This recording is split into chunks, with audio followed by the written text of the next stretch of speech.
Alors, je rejoins maintenant John, qui est en compagnie d'étudiants de la Cité afin de continuer la discussion. Bonjour Hélène. Salut John, ça va bien? Très bien, merci. Toi? Oui, ça va bien. On a eu une excellente discussion. Et maintenant, c'est à vous.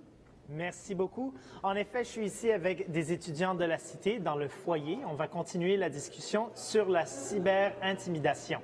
D'abord, je vais rapporter la question Facebook que nous avons posée aujourd'hui. La cyber-intimidation, est-ce qu'elle affecte que les jeunes? Nous avons déjà reçu quelques réponses. Je vais les lire pour vous.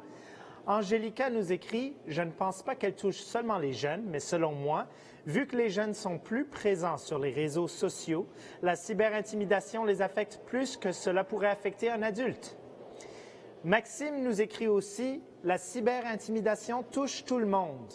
La différence est que les adultes sont souvent moins influençables ou recherchent moins l'approbation des autres. » Ça, c'est très intéressant parce que moi, je sais que quand j'étais plus jeune, j'avais cette impression aussi. Mais maintenant que je suis un peu plus vieux, je trouve que c'est peut-être une différente façon de chercher l'approbation. C'est peut-être un peu plus subtil, mais que quand même, je retrouve ça parmi les adultes. Alors maintenant, je vais poser la même question à vous. Est-ce que la cyberintimidation, ça affecte surtout les jeunes ou est-ce que tout le monde en est affecté? Qu'en pensez-vous?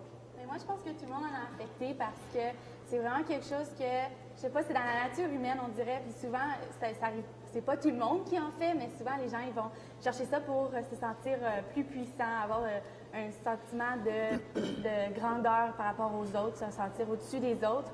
Donc, souvent on voit des adultes faire ça, souvent comme dans les chroniques de nouvelles sur Facebook, ils vont dire une opinion, puis là, les autres sont pas d'accord, puis ils commencent à s'insulter l'un l'autre. Puis je trouve pas ça correct parce que c'est souvent les adultes qui doivent donner l'exemple. Là, quand les jeunes ils voient ça, ils se disent ben là si eux autres ils le font, moi je vais aller le faire aussi. Puis c'est souvent c'est vrai que c'est les jeunes surtout qui vont être affectés psychologiquement parce que eux ils cherchent vraiment l'approbation des autres puis être populaires. Mais je pense pas que ça arrive juste aux jeunes. Mais chez les adultes, c'est un peu moins les médias sociaux. C'est plus comme, par exemple, ils vont s'envoyer des courriels vraiment haineux. Mais je trouve que souvent, les adultes ont plus de recours. Tu sais, si quelqu'un les insulte ou si quelqu'un est en train de parler d'eux dans leur dos, souvent, ils vont avoir des recours pour ça. Ils vont aller voir l'autorité ou comme ils savent qu'ils peuvent prendre des moyens pour ça. Souvent, les enfants sont plus démunis. Ils savent pas vers qui se tourner parce que, tu sais, s'ils vont rapporter des propos haineux envers eux à l'autorité, ben là, les autres jeunes vont plus se jeter sur eux. Alors, quand tu es un adulte, tu as plus de recours et c'est moins dangereux de comme, en parler. Quand tu es enfant, tu n'as pas cette possibilité-là souvent, fait que c'est plus difficile pour eux. Là. C'est intéressant. Alors, oui. Définitivement. Quand tu es adulte, tu as un plus gros stress qui est sur tes épaules. Donc, le travail, tu peux avoir une famille, une hypothèque. Donc, si tu as de la misère à gérer tes émotions puis gérer une crise que tu peux vivre dans ta vie, tu vas faire de la surprojection. Donc, tu vas projeter ce que tu vis sur quelqu'un d'autre. Donc, involontairement, tu pourrais, ou volontairement, tu pourrais l'insulter, tu pourrais l'intimider, soit un adulte ou un enfant. C'est quelque chose qui nous affecte tous. OK, bien, on parle beaucoup adulte versus enfant. Il y a certainement un rôle à jouer pour les adultes par rapport à leur comportement et comment ça peut affecter les gens qui sont plus jeunes.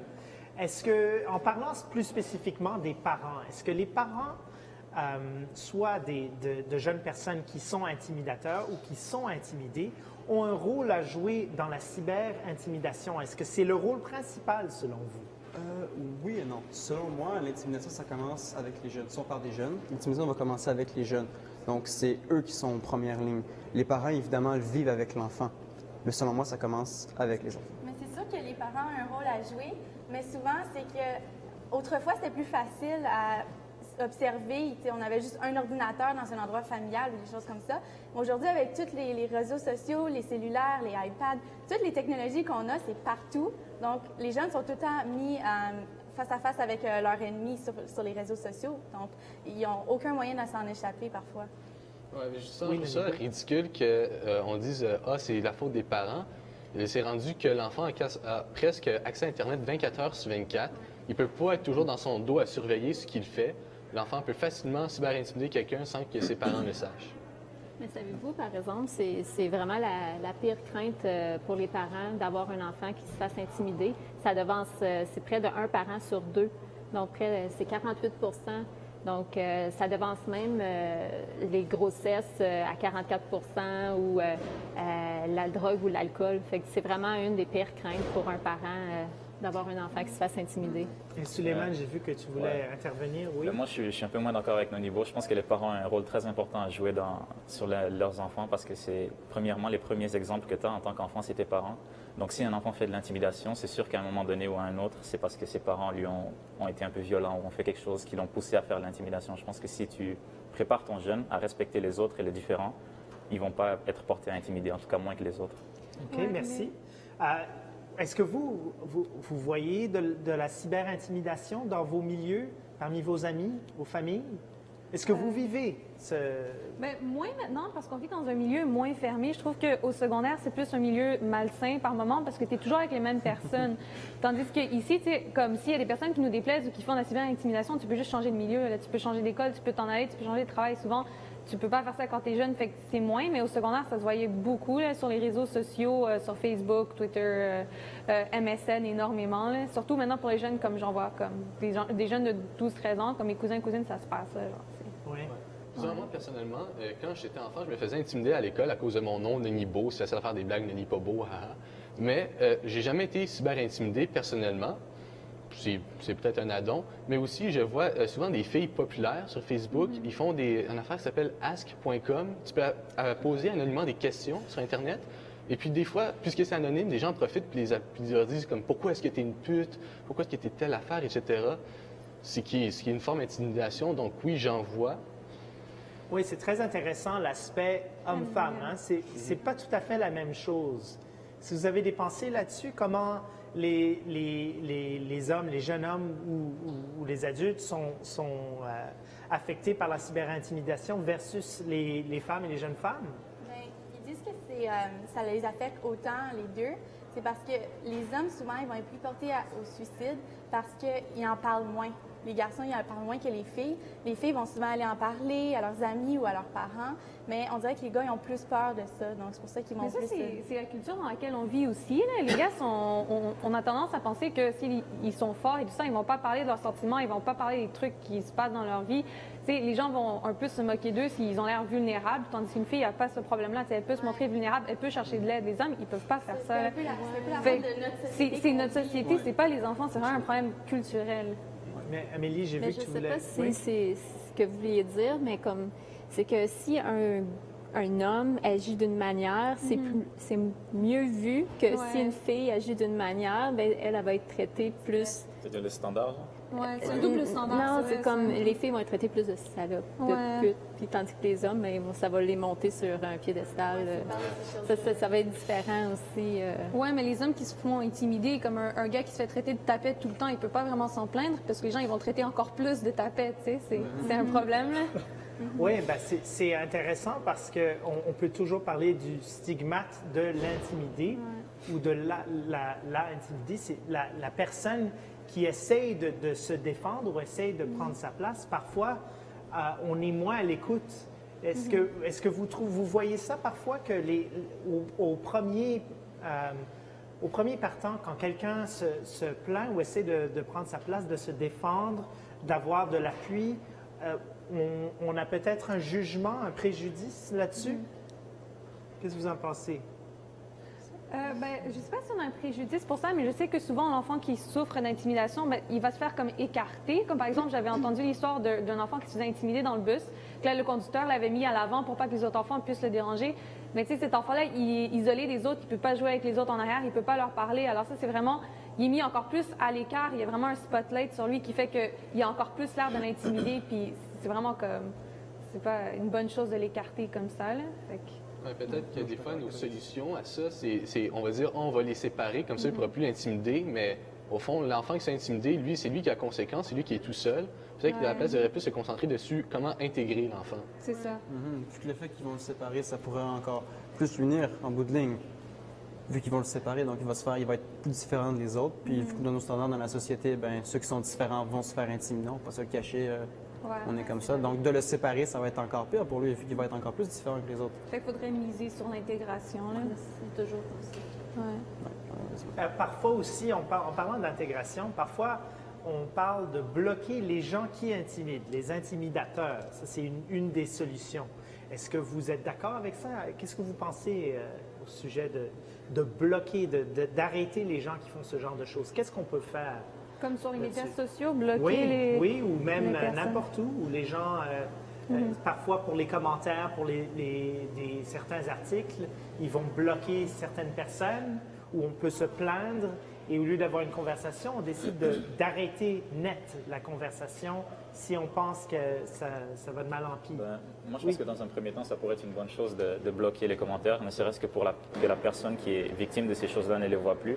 Mais je pense que dans le deuxième temps, il devrait y avoir un travail de fond qui devrait être fait, qui est de parler à l'intimidateur, justement, et d'essayer de faire un travail de conscience afin que ça n'arrive plus. C'est ça, pas seulement le bloquer, mais aussi aller plus loin, parler à cet enfant-là, parce que s'il intimide, il y a une raison pour ça, là, puis il faut savoir pourquoi il va aller intimider les plus faibles. C'est parce que peut-être qu'il ne se sent pas bien dans sa peau, peut-être qu'il a vu des exemples, peut-être qu'il y a des problèmes, donc souvent, il faut que tu ailles parler à ces jeunes-là.